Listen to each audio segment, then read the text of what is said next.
I thought it would be funny to pull a prank on my wife. We had been married for 7 years, and though we loved each other deeply, I always liked joking around. One evening, while scrolling through social media, I came across a video of someone pretending to cheat as a prank. The reactions were hilarious, and I convinced myself my wife would laugh, too. Without thinking of the consequences, I decided to try it out on her. The plan seemed simple. I saved a fake contact name on my phone, used a friend's number, and sent myself flirty messages.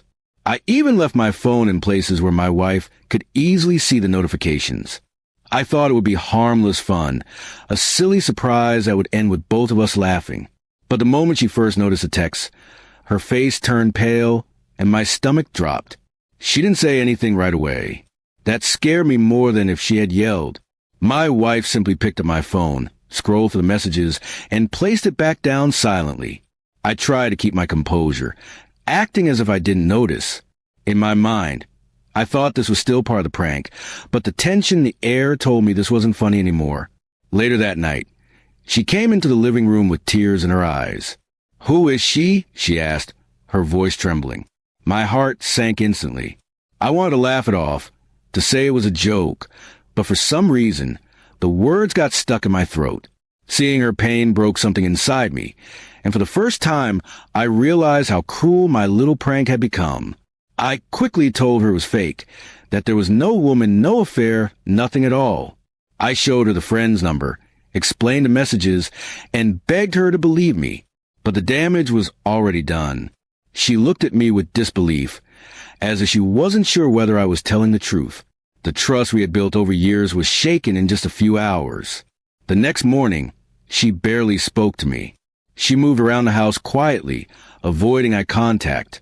I followed her, trying to apologize again, but she kept her distance. "How could you think something like this is funny?" she finally said, her voice breaking.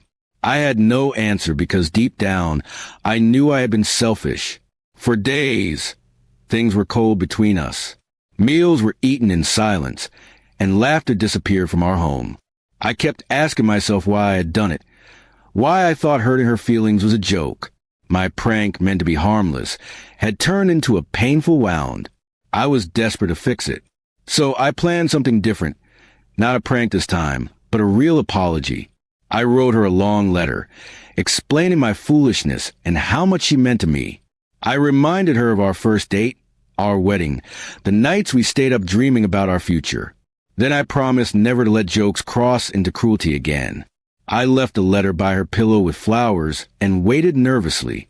When she read it, tears rolled down her cheeks again, but this time they weren't from anger. She hugged me tightly, and for the first time in days, she spoke softly. "I want to believe you," she said, "but you need to earn back my trust." Her words cut deep, but I knew she was right. Trust isn't repaired overnight. It takes effort and consistency. From then on, I focused on showing her love in small, sincere ways. I cooked dinner, cleaned the house, and spent more time talking with her. I stopped playing silly tricks and started listening more. Slowly, her smile returned and the distance between us faded. But I knew I still had a lot of work to do. Weeks later, while we were out for a walk, she finally laughed again at something I said. That laugh was like music to me, proof that the walls between us were beginning to crumble. "Don't ever do something like that again," she warned, smiling but serious. I promised her I wouldn't. This time, I truly meant it. Looking back, I realized how fragile relationships are. A single careless action can shake the foundation of years of love. What I thought was just a prank had almost cost me everything. It taught me that jokes should never come at the cost of someone's trust. In the end, my wife forgave me, but the experience changed us both. I learned to respect her feelings more deeply, and she learned that even the closest bonds can be tested. We grew stronger, not because of the prank, but because we fought to rebuild what it almost destroyed.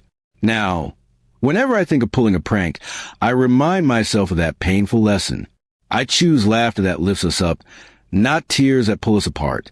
Our marriage is still standing, but I know it's because I learned the hard way that love is no joke. And so, the prank that was supposed to be funny became the most serious lesson of my life, a reminder that trust, once broken, takes everything to restore, but when you do, it's worth more than any joke could ever be.